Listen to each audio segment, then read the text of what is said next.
What's going on, Falcon fan? This is what we're gonna do. Come back at you with another video. So today we're gonna talk about the Falcons' move so far during this free agency. Um, it may not look about it. I know a lot of people don't recognize some of these names and stuff like this, but you got to see the vision, the strategic moves that the Atlanta Falcons are trying to make. And we're gonna talk about the moves they made. They haven't made a lot of moves, believe it or not. It doesn't seem like it, but they have made a lot of moves.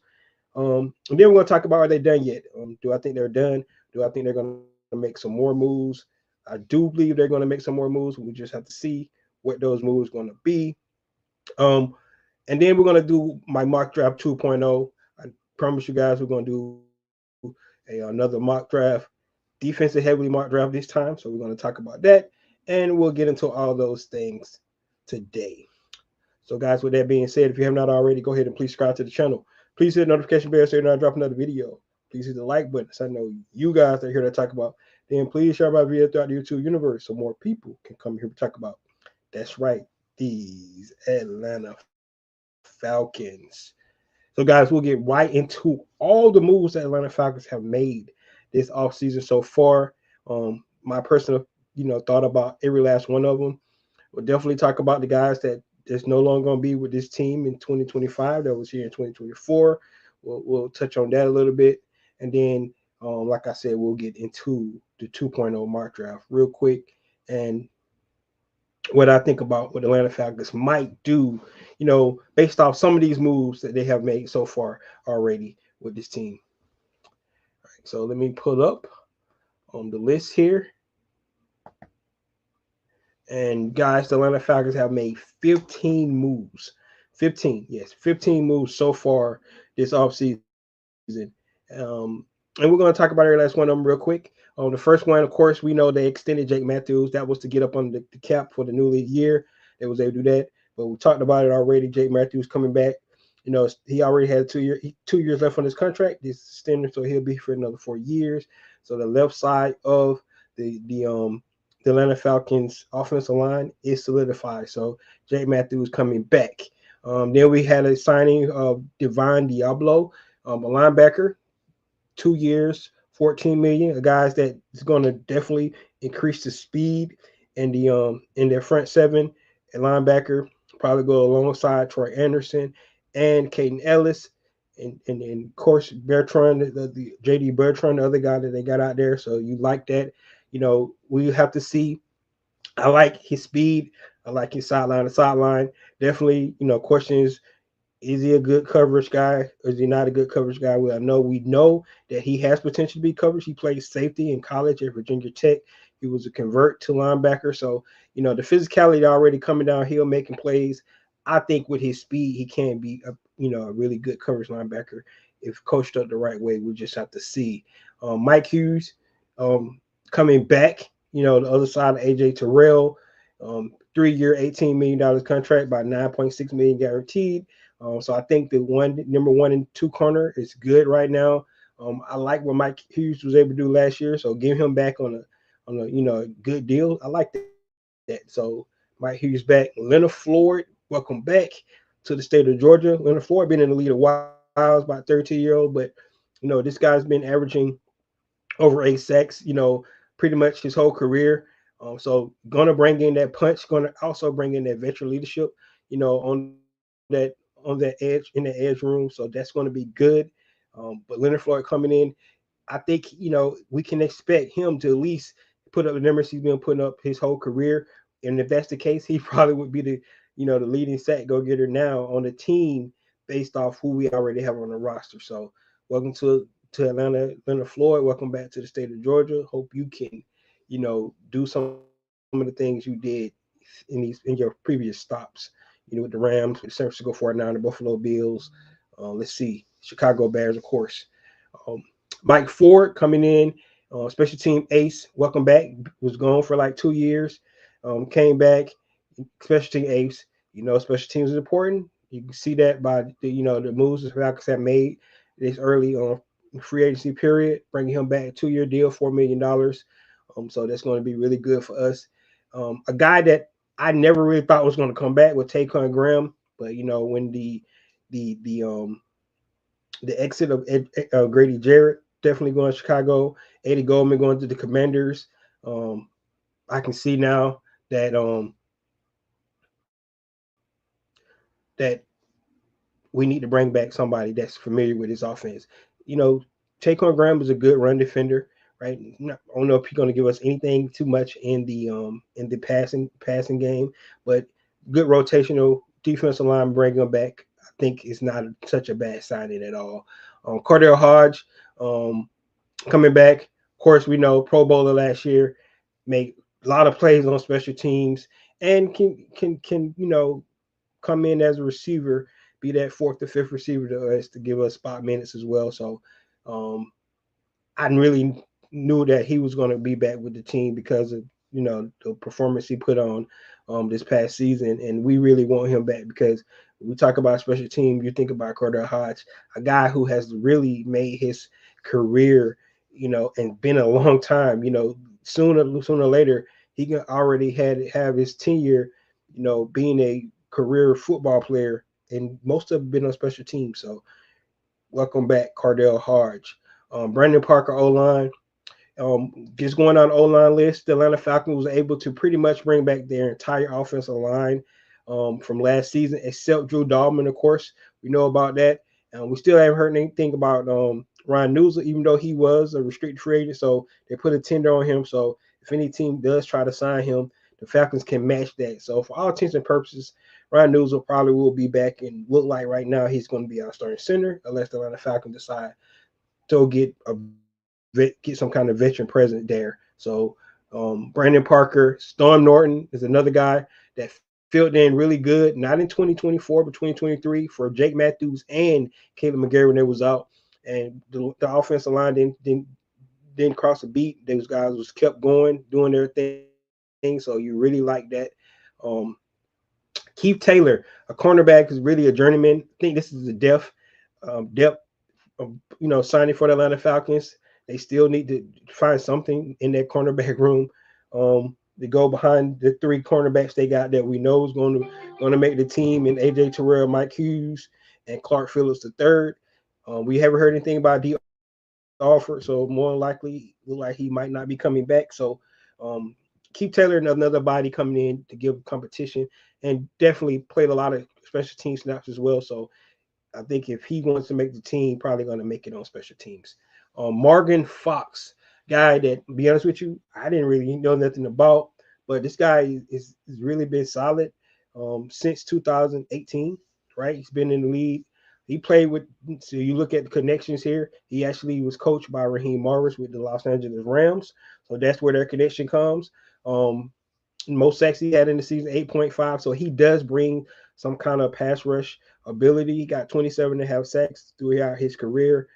He's not going to be a burner, but he's a good rotational defensive lineman to come in, boosting up that defensive line. Like I said, we lost Grady, we lost Eddie Goldman, so we got to start to bring some guys in. Um, this is more of a DN type guy, so he's going to play probably that five technique coming on the side. So this is a good signing for the Atlanta Falcons as well. Um, Go back to the offensive lineman, Elijah Wilkinson, Kyle Hinton, two more rotational guys that was with the Atlanta Falcons last year. Bring those guys back. So, like I said, majority of the offensive line is back except Drew Dahlman. Josh Woods, another guy that was here, linebacker, rotational guy. If he's going to make the team, he's going to make it on special teams. And then last but not least, of course, we extended Liam McCullum, our long snapper as well. So welcome him back to the teams. So guys, there you have it. That was all the moves the Atlanta Falcons have made so far. And like I said, didn't really realize how many moves they made, but they did make a lot of moves. We had 23 free agents out there, and they go 15 moves. Now, some guys are coming back. The guys that's going to be returning is Mike Hughes, Cardell Hodge, Taquan Graham, all our offensive linemen, all those guys are coming back.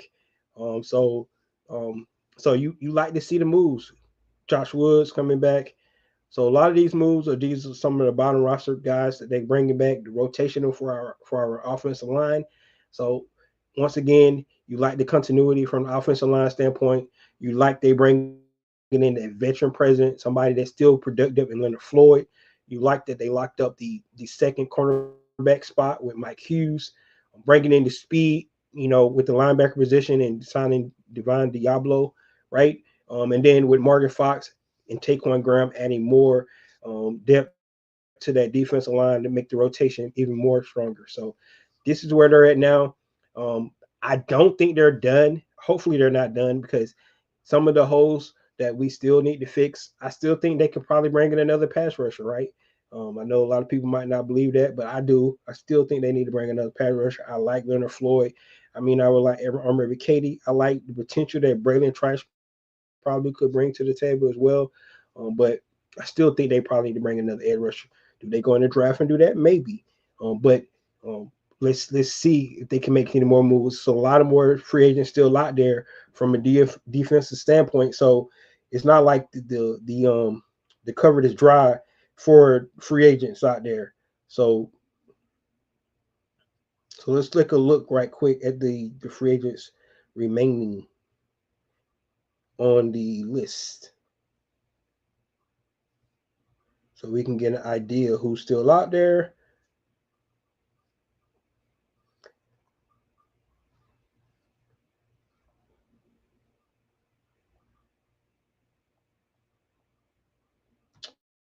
So I'm looking at Edge right now, so we can get an idea. Because what I don't want to happen is people start to believing that the Baron is dry, guys. But this is the first wave. This is the first week of free agency, so it's going to be some guys that's out there that's honestly that's going to have to take pay cuts because the money's starting to dry up. Now these guys start to actually decide where they want to go and pick teams that they think they can be successful with. So that's where you start looking at some guys um, that's out there.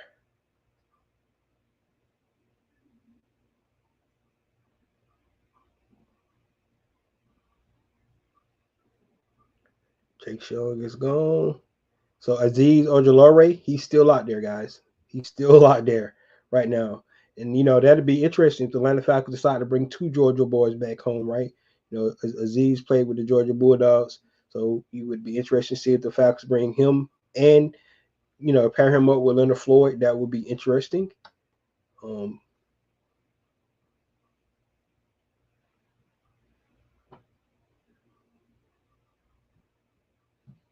I think Chauncey Golston is still out there. Matthew Judon. If the Atlanta Falcons want to bring back Matthew Judon, he's still out there.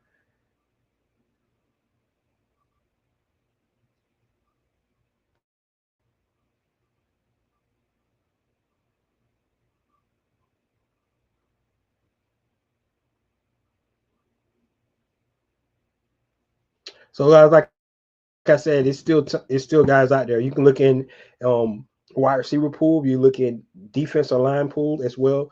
Got to look at some defensive linemen and see where we potentially go there because I still think they need somebody big to go beside David Omiyata, unless you're going to trust Ruka or Aurora.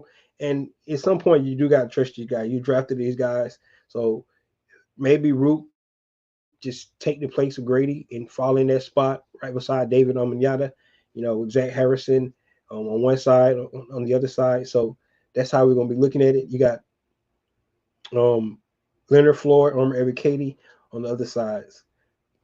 Zach Harrison. So that would be your rotation for your starting defensive front. I don't know how much you guys like that, but that's what it sounds like it'll be. So um, they still have moves to make, in my opinion. I like the moves they have made so far. I'm not going to an A, probably a B. You know, um, just a regular B, no B plus, just a B, because I don't think they did a bad job so far with their signings. I would like to see some more production from guys that's had more potential. One thing we do know about Terry Fontenot and this front office is that they're really good pro scouts, right?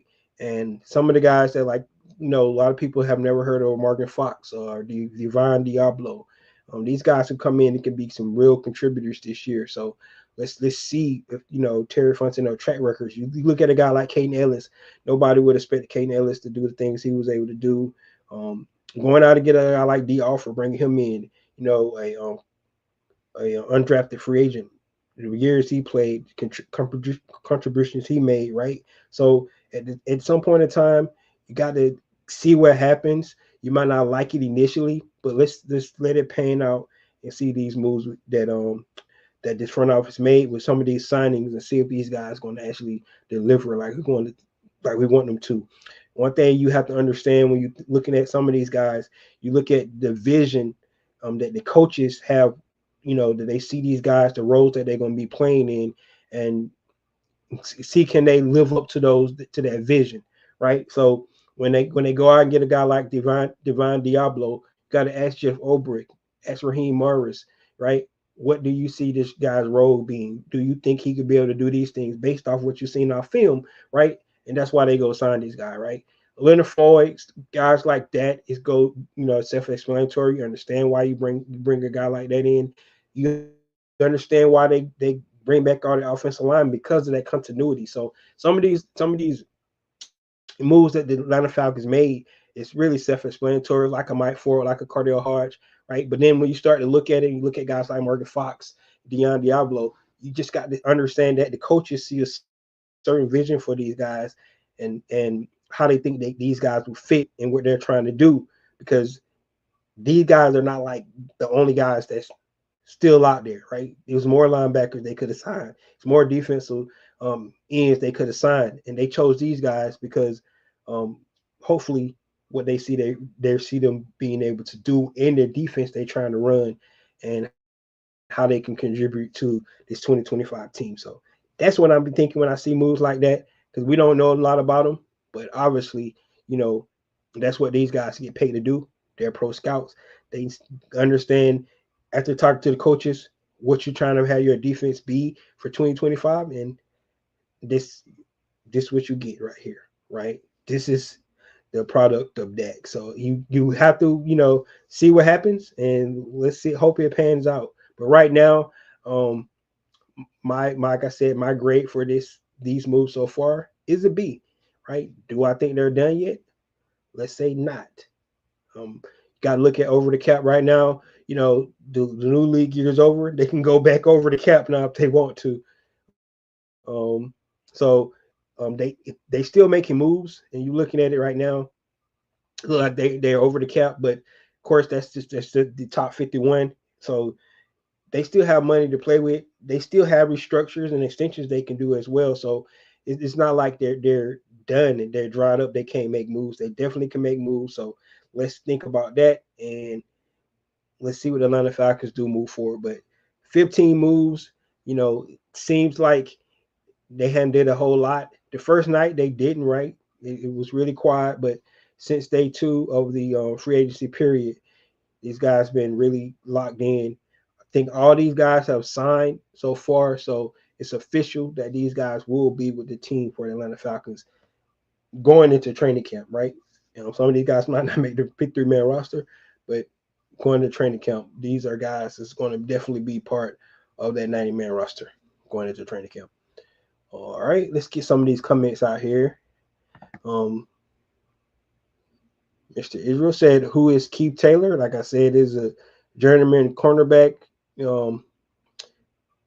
special teamer, depth, for a part of a roster, back in the depth at the cornerback spot. I understand that he signed with the Falcons. He did sign with the Falcons. That's 100% true. What's going on, 3 Dirty? What's up, T. Terry? And we need a veteran center for MPJ. Yep. So, like I said earlier, they did tender Ryan Newsel out there. So if a team does offer him, the Falcons could match. So it seemed like he's going to be the starting center. However, it was a couple of centers that got released. One from the Patriots, who I think failed the physical. So the Falcons need to be kind of cautious on that. And that's Andrews. played with a Georgia Bulldogs, but another Georgia Bulldogs coming back. Pretty good center, but if he's injured, you have to really think about that. And then you got the other center, potentially getting released by the Vikings. I don't know if he actually got released yet, but it was word that he was going to be. And the Falcons, those are two veterans that the Falcons could definitely bring in. And yes, it would be, in my opinion, upgrade of Ryan Newsel. But Ryan Newsel, he was solid. He wasn't, the best at what he did, but going in, you still had that continuity with him, being beside Chris Lindstrom, right? And in our other left guard. So you gotta like that. You have to like that. So guys, let me know what you think about these moves so far for the Atlanta Falcons. What do you think they're gonna do there? Are they gonna bring in Azeez Olare, right? Are they gonna look at some other guys out there, from a pass rush standpoint? In my opinion, the defensive front is still a priority for these Atlanta Falcons. I have not forgot about the cornerback position. I still think we need to think about nickel, but at the same time, um, I feel like the Atlanta Falcons still need to address the front seven. So let's see if they make any more moves towards the front seven this offseason, right? All right. Let's get into my mock draft 2.0. I went defensive heavy with this guy, so I just want everybody to understand that's what my idea was. I wanted to go real heavy on the defensive side of the ball, and what I really want to do was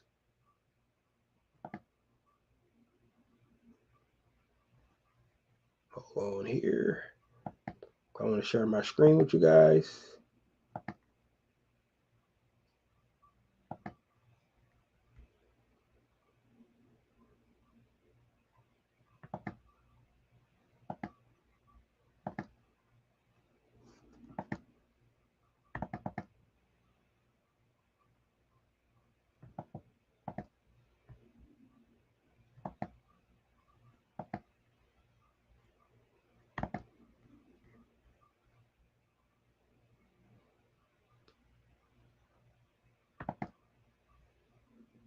Let me share the screen.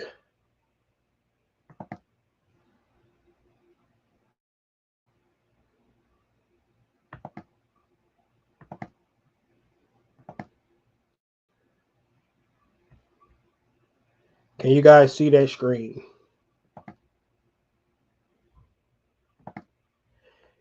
Okay, if you guys can see the screen. So when I did this draft, I know the Atlanta Falcons got 5 picks, right? Um, so I'm sorry that I only got 4 picks here. But don't sweat it too much because it's the 7th round pick, right? So I'm not going to put a lot of stock in the 7th round pick, even though 7th round pick can come out and do some great things. I know that if they pick the right person, so don't matter where you get picked in the draft. It doesn't matter if you get picked all right. You just need opportunities, right? So unfortunately, this is only a 4-man draft instead of 5. Atlanta Falcons actually got 5 draft picks, not 4. But here you have it, guys. So the first pick, in light of what we've seen from the Georgia Bulldogs Pro Day, I decided to go with Malachi Starks. I think pairing him with Jesse Bates would be outstanding for the Atlanta Falcons, and I believe that if we was to get a guy like Malachi Starks to pair with Jesse Bates, I think the secondary would be one of the best secondaries in the league. Um, looking at AJ Terrell, you're looking at Malachi Starks, a young playmaker in himself. Jesse Bates, we know what he brings to the table. Then, like I said, Jesse Hughes been solid. Now you still got to think about that nickel cornerback spot. So hopefully, when I say they're not done yet in free agency, they still address that spot. Um, Even if you bring a guy like D. Alford back, that would make me feel a little bit better about this spot. Yes, the offer had his ups and downs, but he is a veteran that has played a lot of plays, right? Um, I'm not taking anything away from Clark Phillips, but I'm not sure if he's the guy that they want to fill into the nickel spot. So, but bringing Malachi Starks in, to this spot now, guys. When the think about this, when I picked Malachi Starks, it was pass rushers on the board, right? So Michael Williams was still there. Um, Green was still on the book as well. So if the Atlanta Falcons wanted to go pass rusher at 15 because those guys were still on the board at the time, I would understand that, right? But when Atlanta Falcons looking at best player available, and we know but usually tradition how they build their boards, they usually go best player available. So I believe Malachi Starks is better than those two guys. Now, more of a need for a pass rusher, yes. But if you get a guy like Malachi Stark, you can't be upset because he's probably one of the best players in this draft, and you getting him at 15 would not be a bad thing. And yes, you still need somebody to take the position, to parasite Jesse Bates. So that's why I went Malachi Stark. And this was more of what we've seen from the pro day and how he put on the show out there. Um, that's why I pick him.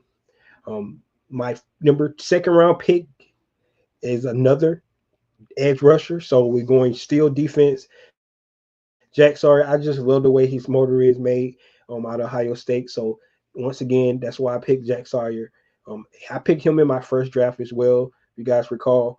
But on the board at the time, he was still there, and I wanted to go. I didn't like any other guys, so when I got to the second round pick, I picked Jack Sawyer. So depending on what if they make any more moves in the draft, right?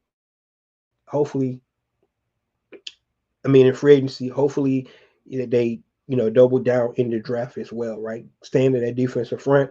I believe they need to make more moves in free agency for defensive front, but add another guy to pair with our other young guys we got. Um, you know, the way I look at it, since they've been so bad at putting the right edge rushers on the table, takes many shots you need at it, right? You just keep piling bodies in, and one of these guys hopefully going to hit eventually, right? So that's the way I looked at it. Go out and get a Jack Sawyer, a guy who's relentless motor. And those are the kind of guys you like, right? You look at guys that really what you kind of compare him to, guys like a Max Crosby, guys like a the who we're trying to actually get in a trade right now from Cincinnati, right? Those kind of guys, what I think about when I think about a guy like Jack Sawyer, right? You look at guys like T.J. Watt, not comparing him to guys like T.J. Watt, but what I'm telling you, Evan Nelson, right? Those guys motor, they make plays because they continually putting their keeping their motor up and they're getting after the quarterback, right? That's what I like about Jack Sawyer, right? Once again, went the defensive line, add to the defensive room when they got Caldwell from Oregon, another defensive lineman. So sticking there, going to get another guy that can add to this defensive front, part of the rotations. You want to see guys like Brandon Dorless, you want to see guys like Ruko Ororo take, major steps this year because we need those guys to take major steps, right? That's the only way this team is going to be able to be good this year. If those guys could jump from year one to year two and start to play well, right? We need somebody to be able to get in there, start the run, get after the passer. So adding another guy to that group and Jaree Caldwell would really pay dividends. So that's why I brought him in. I like this pick. Um, to pair with the rotation, they can have an 8-man rotations. If you guys recall last year, the Atlanta Falcons decided to keep 8 interior defensive linemen. We could see something similar to that this year, but it just depends on how many bodies they have there, to feed the beast. So that's why we decided to go with Caldwell. Then the last guy, Justin Wally out of Minnesota. I wasn't 100% sure what they was going to do at the cornerback position, so I brought in another cornerback, um, a guy that fits well with this scheme that the Atlanta Falcons trying to run. Um, we know that the Raheem Morris like to play a lot of zone. I anticipate that he does that really well. Now, one person that plays zone really well is Clark Phillips III, right? We've seen what he was able to do at the University of Utah, read and react. He's really good at that. He had a great play this year in Carolina as well. So you know that guys like Clark Phillips plays well, and that could be his niche this year. playing that nickel position. That's why the Atlanta Falcons might feel comfortable having him be the nickel for the Atlanta Falcons move forward with Clark Phillips III. So that's where it is. Like I said, guys, only 4 picks. The Atlanta Falcons got 5 picks. For some reason, when I did this mock draft, they only gave me 4. Just need to figure out what's going on with that.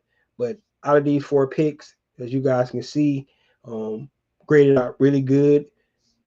If they was to make moves like this, you know, in addition to moves they already made, and hopefully more moves they make during the free agency period, Atlanta Falcons could be really, really happy about what they did on defense this year. So, guys, let me know what you think about this mock draft. Like I said, I went with Malachi Starks because, you know, what he was able to do at his pro day and solidify. Well, most of us already knew that he was a really good athlete and that he's a playmaker when he's out there on the field. So um, that's why I went that route. So there you have it, guys. Um, the moves that Atlanta Falcons have made so far.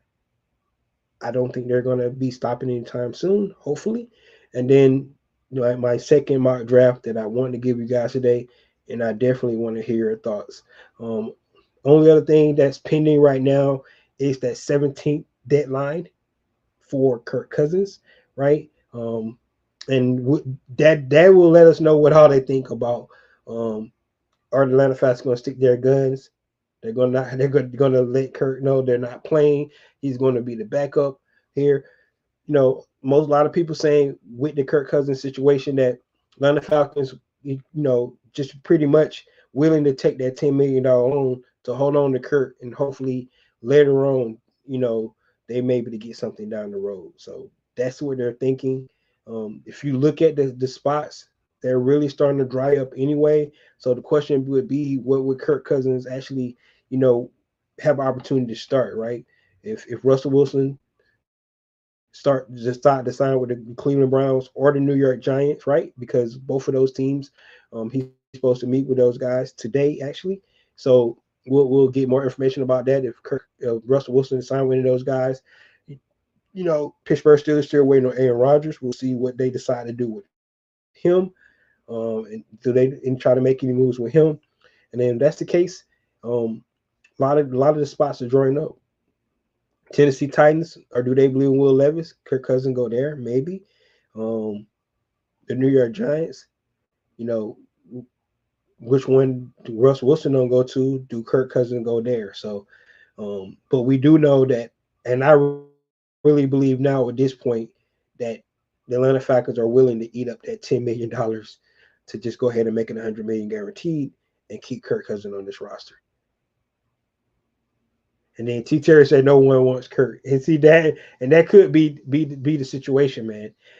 I really believe though, if he was released and they didn't have to pay him, but fed for minimum, somebody would probably bring him in. I think the fact that his price tag is going to be high, that $27 million that they owe him, I think that's really the hold up. But I really believe if he was released, that somebody probably would, you know, check out on Kirk Cousins because the experience is there, and this just hypothetically say he was injured because he said he was. Um, and then you look at what he was able to do in the first 9 weeks when we were 6-3. Um, that Kirk Cousins could be still a starter in this league, the one that went 6-3 with us, right? Um, but those last 5 games he played, hell no. So it's up in the air what kind of Kurt you're going to get if he wasn't injured. And if you look at the hit, I think it was Payne Turner, the one that hit him for San Francisco 49ers. He might be right. The problem is I had with that whole situation, if he was injured, he should have said something. Kept trying not there, not 100%, trying not to lose your job to Michael Penix, and you hurt the team, man. That's really what it boils down to. So hate to see stuff like that. But the Atlanta Falcons need to do what's best for the organization. I think Arthur Blank told them that. In this whole narrative, this where I really don't like it all. Is they need to do right by Kurt. I mean, It's not like he played for nothing.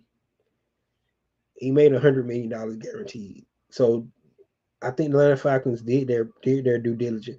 Most people called them crazy for giving him that kind of contract, and now you want the Atlanta Falcons to give $100 million guaranteed and then just release him for nothing. Make it make sense. I understand the locker room issue and things like that. Him being behind Michael Penix, but I don't think Michael Penix worried about that, and I still don't believe Kirk Cousins will be a cancer in the locker room. I just don't believe that. So the fact that most people trying to say that he don't want to start and he do right by him, but they gave him $100 million, man. Come on, like, and you have to update your resume. 6-3. He went. The last 5 games he made was just bad. It was just bad. There's no other way to look at it, right? And the writing was on the wall. The Atlanta Falcons made a decision. You know, they damn what they do, damn what they don't, right? Everybody said that why you pay Kirk Cousins all this money, right? And then a couple of months later you draft his replacement, right? It was so stupid about it. And now the fact that they got two valuable quarterbacks on the team, everybody want them to just cut bait with Kirk Cousins because they want them to do right by the player. And I'm saying that they already did right by the player. They paid him $100 million. That's what they did. That, to me, I think that's doing right by the player, right? He the one has a no trade clause in his contract. If he wants to move, find a team that wants him. And I believe, like most people saying, the Atlanta Falcons probably would buy a draft pick, right? And what I mean by that, they are willing to pay some of that salary. They already lost it anyway. It's a sunk cost. So yes, they were willing to pay it. Matter of fact, I would go and say that Atlanta Falcons would probably play the whole thing for a draft pick, because guess what? They're gonna have to pay it anyway. So I feel like they should get something from it. Yes, it didn't work out how they wanted to go. You can criticize them and scrutinize by what they did by signing him to a $180 million contract in the first place, and and then going to get rid of him the next year, and then drafting Michael Penix. All that stuff is it's documented. It's there. But at this point, the Atlanta Falcons need to do what's good for the team and the organization, and that is to try to get something out of this, right? And in my opinion, either he's going to be a really good backup, or we're going to get something, a draft pick out of it. It's just one of the two. That's the way I look at it, and just roll with it that way. Um, he's a God fearing man, right? So I hate to do. I'm sorry I did air quotes, but you know, if he wants to be a good, I think he'll be a good guy in the locker room. I know so many people don't believe he will, but I do. I do believe he will. I really do. He won't like it. You shouldn't like it, right? This guy's been in the league going on 14 seasons. You know, he's been a professional all these years, been starting. I understand, but you know, be a pro. They paid you $100 million, man. That's all I'm saying. That's what it's boiled down to. And if you think you can do better somewhere else, have your agent start to call around and see can do a team want him, and they give us some draft capital. That's what I think. T. Terry says when Kurt went over to the GM and coach to talk to the owner, Mr. Blank, didn't look good with other teams. Right, exactly. So that's a great point. That's a great point, because when I heard about that as well, I didn't like that either. That he decided to go over the GM and the head coach to try to go straight to the owner. But I'm pretty sure, Arthur Blank has an open door policy, and he's not gonna go against what his GM and his coach want anyway. He's not like that. He ain't Jerry Jones. He let them run the team, and they pay the consequences for it. He ain't going nowhere. He's the owner, so he let them run the team. They made a decision. He's not going to undermine their decision. So, and to your point, maybe that doesn't look good for Kirk Cousins, but Um, this is not, to me. This is another story. It really is, unless they can get a trade. But the whole keeping him and making him a backup, man, I don't care. They paid him $100 million, right? And you go back, let's see, what, 6 months, when after the Tampa game and everybody was swag surfing and things like that. How crazy the 6 months. The difference is what the Atlanta fan base think about Kirk Cousins right now than they thought about, you know, that night when we was doing the swag surf after Thursday night football game. So, it's crazy. It is really crazy. But, I think he tried doing everything to undermine this franchise, you know, by going out on Super Bowl on weekend and saying that he was injured. And everybody was like, what? Like, the fan base, the reporters. It sounds like the GM and the coach. Everybody was like, "You injured?" He was. That's crazy, right? Then going over their head to try to talk to the owner, right? It doesn't matter, man. I still believe that he won't be bad in the locker room. After all that, I still think he'll be a good pro. You say Kurt was trying to use his white privilege. Oh, that's funny. That's funny. Hey, maybe whatever it was, it didn't work. He's still on the roster, man. Whatever it was, it didn't work. He's still here. But let's see if the Atlanta Falcons going to stay true, right?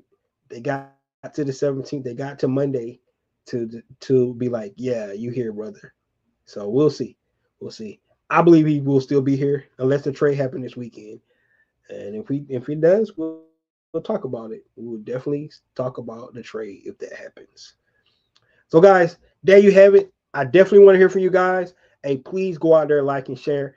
Shout out to all the other content creators out there for the Atlanta Falcons. You guys are doing y'all thing as well.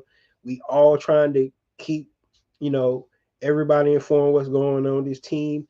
Give our insight, how we see it. And I love y'all feedback. Hope y'all love mine. Definitely want to hear from everybody. Um, and let's see what the Atlanta Falcons do next. These are the moves they made so far. I don't think they're done. Hopefully they're not. And then we'll start talking about the draft, what's coming up next. This is your boy Ricondo coming back at you with another video. Peace.